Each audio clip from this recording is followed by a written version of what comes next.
സഭയിലെ വലിയൊരു വിശുദ്ധനായ ജോൺ മരിയ വിയാനി.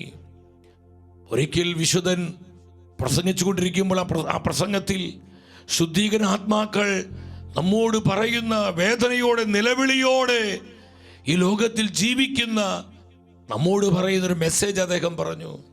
ഇത് നമ്മുടെ അപ്പനുണ്ട്, നമ്മുടെ അമ്മയുണ്ട്, ഈ നിലവിളിയിൽ നമ്മുടെ ഭാര്യയുണ്ട്, ഭർത്താവുണ്ട്, മകനുണ്ട്, മകളുണ്ട്, നമ്മുടെ സഹോദരങ്ങൾ, സഹോദരിമാരും, പ്രിയപ്പെട്ടവരും, ഉറ്റവരും, ഉടയവരൊക്കെ ഉണ്ട്. എന്താണ് ശുദ്ധീകരണ ആത്മാക്കൾക്ക് വേദനയോടെ നമ്മോട് പറയാനുള്ള മെസ്സേജ്? ഇത് ജോൺ മരിയ വിയാനിയുടെ പ്രസിദ്ധമായൊരു പ്രസംഗമാണ്. ഓ എൻ്റെ സഹോദരങ്ങളെ, ഈ പീഡകളിൽ നിന്ന് ഞങ്ങളെ രക്ഷിക്കുക. നിങ്ങൾക്കത് ചെയ്യാനാകും. ശ്രദ്ധിച്ചേ, ശുദ്ധീകരണ ആത്മാക്കൾക്ക് ഇനി സ്വയം അവർക്കായി ഒന്നും ചെയ്യാൻ സാധ്യമല്ല. അവർ ദൈവത്തിന്റെ നീതിയുടെ മുഖത്താണ്. ദൈവത്തിന്റെ കരുണ അവരുടെ മേൽ നിപതിക്കണമെങ്കിൽ നമ്മുടെ പ്രാർത്ഥനകൾക്കും നമ്മുടെ പരിത്യാഗങ്ങൾക്കും നമ്മുടെ സഹന ബലികൾക്കും മാത്രമേ അവരിൽ ദൈവ കരുണയുടെ പെരുമഴ വർഷിക്കുവാനായി സാധിക്കുകയുള്ളൂ. നിങ്ങൾക്ക് ഞങ്ങളെ സഹായിക്കാൻ പറ്റുകയുള്ളൂ.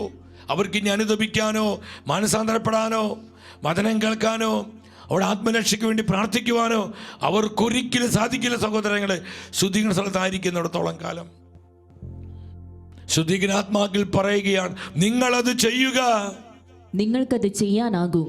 ദൈവത്തിൽ നിന്ന് വേർപിരിഞ്ഞതിന്റെ ദുഃഖം നിങ്ങൾ അനുഭവിച്ചാൽ മാത്രം അത് കഠോരമായ വേദനയാണ്. ഈ ലോകത്തിലെ സകല സഹനങ്ങളെക്കാളും, ഈ ലോകത്തിലെ എല്ലാ വേദനകളെക്കാളും കഠോരമായ വേദനയാണ് ദൈവ സാന്നിധ്യം അനുഭവിക്കാതെ ദൈവത്തിൽ നിന്ന് വേർപിരിഞ്ഞ് നിൽക്കുന്ന അനുഭവം എന്ന് പറയുന്നത്. അത് കഠോരമായ ദുഃഖമാണെന്ന് ശുദ്ധീകരണ ആത്മാക്കൾ നമ്മൾ അറിയിക്കുകയാ. വീണ്ടും അവരെന്താ നമ്മോട് പറയുന്നത്? ദൈവനീതിയാൽ എരിയുന്ന ക്രൂരമായ വേർപിരിയിലാണിത്.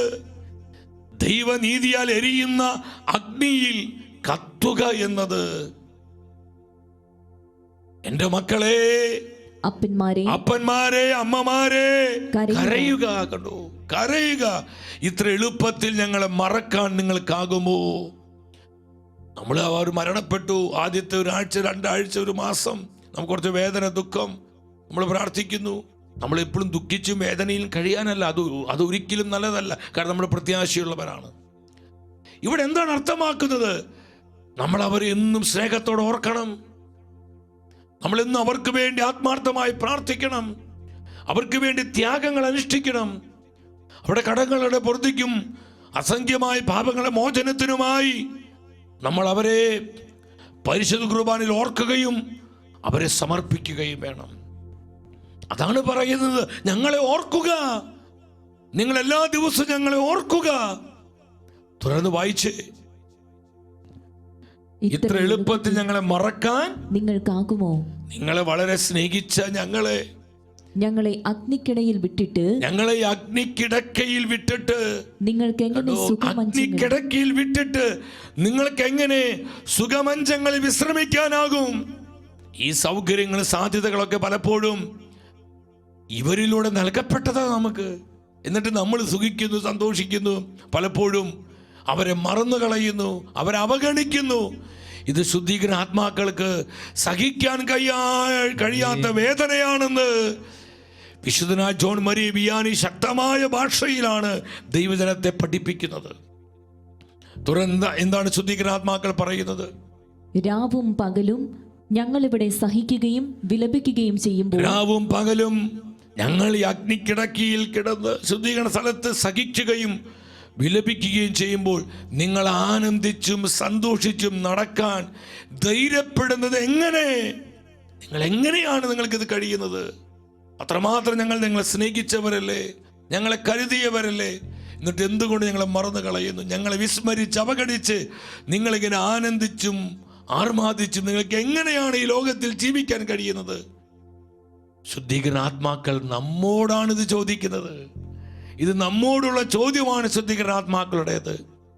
ആ പ്രസംഗത്തിന്റെ അവസാന ഭാഗത്ത് എന്താ പറയുന്നത്? നിങ്ങൾക്ക് ഞങ്ങളുടെ സ്വത്ത്, ഞങ്ങളുടെ വീട് ഇവയുണ്ട്. ഞങ്ങളുടെ അധ്വാന ഫലം നിങ്ങൾ അനുഭവിക്കുന്നു. നമ്മുടെ മാതാപിതാക്കൾ കഷ്ടപ്പെട്ടുണ്ടാക്കിയ സമ്പത്തായി നമ്മൾ പലരിൽ നിന്ന് അനുഭവിക്കുന്നത്, നമ്മളത് ആസ്വദിക്കുന്നു. എന്നാൽ നമ്മുടെ മാതാപിതാക്കളെ മറന്നു കളയുന്നു. ശുദ്ധീകരണാത്മാക്കളായി നമ്മുടെ പ്രിയപ്പെട്ടവരെ നമ്മൾ അവഗണിച്ചു കളയുന്നു. അവരുടെ അധ്വാനത്തിന്റെ ഫലം, അവരുടെ ത്യാഗത്തിന്റെ ഫലം, അവരുടെ കണ്ണുനീരിന്റെ ഫലങ്ങളാണ് നമ്മൾ ഇന്ന് ആത്മീയമായും ഭൗതികമായും ധാരാളം അനുഭവിക്കുന്നത്. നമ്മൾ അധികം ഒന്നും നേടിയിട്ടില്ല, സമ്പാദിച്ചിടുന്നില്ല ഈ ലോകത്തില്. ചില പറയില്ലേ, കാരണന്മാരുണ്ടാക്കിയതാ, കാരണന്മാരേൽപ്പിച്ചു പോയതാ. ഇത് കാരണന്മാരുടെ പുണ്യഫലങ്ങളാണ് ഇപ്പോൾ ഇവർ അനുഭവിക്കുന്നത്. നമ്മൾ പലപ്പോഴും നാടഭാഷയിൽ പറയാറുണ്ട്, അത് യാഥാർത്ഥ്യമാണ്.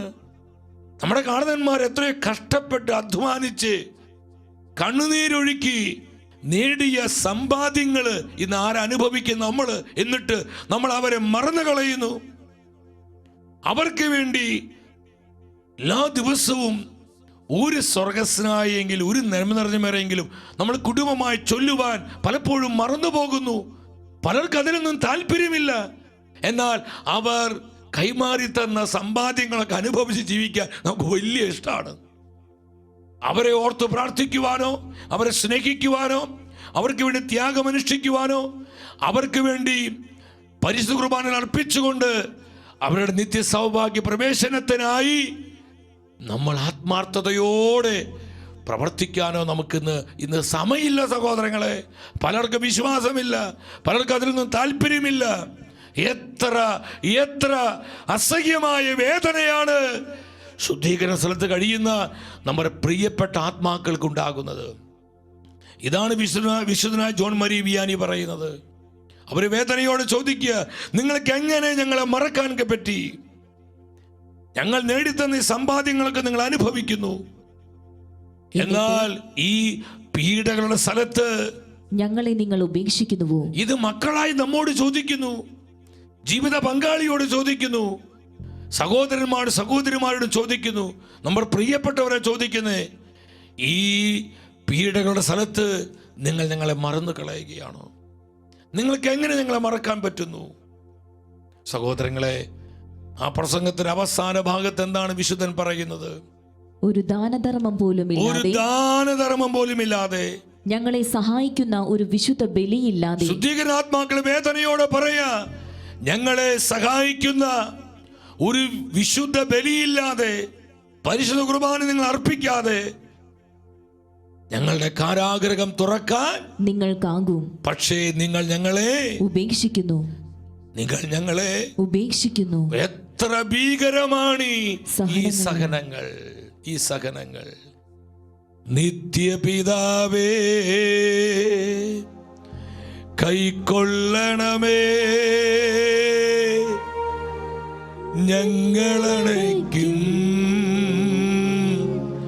പ്രാർത്ഥനകൾ. നിൻ തിരുസുധനാ ഈശോ വഴിയാ